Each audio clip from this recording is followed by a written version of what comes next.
The headline in the Irish Independent says, "Power shortages mean we'll have to choose between new homes and data centers." Is that true? Welcome to Decarbonize. I'm what the Irish call a blow-in and live in the town of Sligo on the west coast of Ireland. If you're interested in my thoughts on Ireland, you can check out the first video on my Irish series here. Since I live in Ireland, the health of the Irish electric grid is not just an academic concern or source material for my YouTube channel. This is a bill I pay every month and a utility that I count on for cool beer, hot showers, and powering my computer while I'm editing these videos. The concern that data center demand for electricity is going to overwhelm the capacity of our grid is nothing new. Here's an article from a year ago saying Ireland's data centers overtake electricity use of all urban homes combined. Here's another from 2021 that says data centers could use 70% of Ireland's electricity by 2030. The demand put on the grid by data centers has been growing over the last 10 years and now consumes over 20% of our electricity. So the doomsayers have a point. And Ireland has other industrial sectors like pharma and medical devices that also require electricity. At the same time, demand will increase as we electrify heating and transportation in our path to decarbonize our society. We have set an aggressive target of 80% of the electricity to be generated by renewables by 2030. So Ireland has a huge demand for more electricity while wanting to make that electricity cleaner. So again, is it possible to meet all these demands? In the context of this video, when I say Ireland, I mean the Republic of Ireland, not the island of Ireland, which includes both the Republic and Northern Ireland, which is part of the United Kingdom. The United Kingdom is primarily made up of the island of Britain, which includes England, Scotland, and Wales, and Northern Ireland. The history of Ireland and the UK is long and fraught and could literally fill a small library, so we're not going to get into that. Here we see an ensemble of plots all scaled at the same axes of how electricity has been generated over the last 35 years. Coal and oil are disappearing from the energy mix. Given Ireland's well-earned reputation as a rainy, cloudy place, you might suspect that solar is not a big player here. And you'd be right. Solar generates less than 2% of Ireland's electricity. And given Ireland's reputation as a rainy, hilly place, you might suspect that hydro plays a significant role. We have hills and rivers, but to generate electricity, you need a significant head, the difference in height between where the water starts and where it ends up. What you see behind me is a typical Irish waterfall that doesn't have a lot of head or volume compared to where you would see hydropower. So electricity from hydro is just a bit more than solar, less than 4%. For renewable energy, there's only one game in town, wind, which in 2023 provided 37% of the electricity generated in Ireland. Ireland has some of the best wind resources in the world, both on and offshore. If Ireland fully developed our offshore resources, we could generate almost all the electricity that Europe needs. Currently, there's only one offshore wind farm in Ireland, though there are many proposals to build more.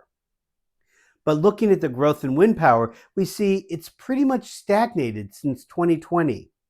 We'll get into that a bit more. The biggest player is methane gas, which generates 49% and is also stagnant. What's missing from these plots is imported electricity, which is the third largest contributor to our grid behind gas and wind. Ireland just opened a second HVDC interconnection between Ireland and Wales, plus there's one in Northern Ireland connecting to Scotland. An additional line, this one to France, is expected to complete construction next year, and more are still in the early stages of development. Though power can be exported through these lines, more and more they're being used to import power to meet the growing demand, while wind and methane are stagnant. So what's our future look like? If Ireland is going to grow our economy and decarbonize our grid, wind must play a dominant role. But is that even possible? Let's return to this chart. Why has wind been pretty flat over the last 5 years? One reasonable theory is that there's only a market for so much wind power. Days when it's windy or producing more power than Ireland needs. Let's test that theory. If there was so much wind power on the grid that there were no customers for it, then the wholesale price of electricity would go very low, since supply was outstripping demand and the marginal cost of producing electricity with wind is zero. The wind farm owners would be fighting over customers. Looking at the wholesale price of electricity in Ireland, we see it's volatile, but it rarely gets very low. This suggests that if there were more wind farms, they would find customers. But those customers aren't necessarily using the power right away or in Ireland. One reason that the price never gets very low is that Ireland has a reasonable amount of storage, including a pumped hydro facility in the Wicklow Mountains just south of Dublin, and battery projects scattered across the island. In total, the network can fire up over a gigawatt of power from storage, but only for several hours. As the price drops, these facilities buy up power to pump water uphill and charge their batteries. Another reason is that Ireland can export power to Britain through our interconnectors. So why is power produced from wind leveled off? Let's talk about dispatch down or curtailment. For reasons that I talked about in this video, it's critical that the power going onto the grid equals the power coming off at every moment. So if the grid operator, EirGrid, has more power coming onto the grid than they can handle, they will send instructions or a dispatch for the power plant operators to reduce their production, hence the down, dispatch down. Looking at this plot from the International Energy Agency, we see dispatch down as a function of the percentage of electricity that's provided from variable renewable energy, or VRE. The yellow dots are for Ireland, and you can easily see that the grid is becoming dominated by VRE, and that has led to an increase in dispatch down. At a certain point, it isn't economically sensible to build more wind farms because you'll just be increasing dispatch down. When the wind is blowing, the grid can only accept so much power and do something useful with it. But Spain has also achieved a high level of VREs, but with much less dispatch down. We'll get to that in a few moments. In this plot, using data from EirGrid, we see that dispatch down increased a lot from 2018 to 2020, and then has remained high since then. For those who are paying careful attention to the plot labels, the IEA uses the term curtailment to mean the same thing as EirGrid means when they say dispatch down. EirGrid breaks dispatch down into two categories: curtailment, when the grid as a whole can't absorb the power, and congestion, when there are individual lines that are at capacity. So even though the power is needed, it can't get from the wind farm to the customer. Roughly half of the dispatch down comes from curtailment and half from congestion. We saw previously that Spain has a much lower rate of dispatch down. Why is that? Part of the reason is that Spain has lots of ability to export power. They can currently send 2.8 gigawatts to France, about the same to Portugal, and another gigawatt to Morocco, and they're building more transmission. So there's always a customer for Spanish power. The island of Ireland has the capacity to export 1.5 gigawatts to Britain and will soon add 700 megawatts capacity to France. We just don't have the ability to export nearly as much power. Another reason is that Irish VRE is dominated by wind, while in Spain they have great wind and solar resources. So in Ireland, if the wind isn't blowing, you get nothing, and if it is, you get dispatched down. In Spain, you might get sunny with no wind or windy, cloudy days, so that leads to less curtailment. And there's nothing we can really do about that. So how do we reduce dispatch down here in Ireland? Let's start with congestion, where there's an easy solution and a hard one, and we need to do both. The easy solution is grid enhancing technologies, which I spoke about in this video. These are technologies that allow the grid operator to get more out of their current wires.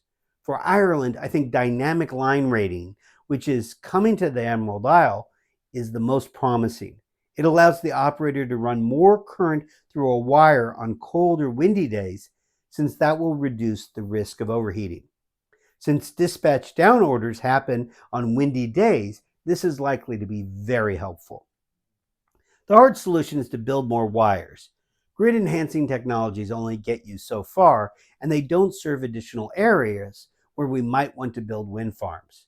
So we need to significantly upgrade our grid to eliminate congestion. The other issue is curtailment, when electricity can be generated, but there's no customer. There are two solutions to that. The easy one is to build battery sites, which is happening. When supply outstrips demand, charge your batteries. There are also a group of approaches called demand response.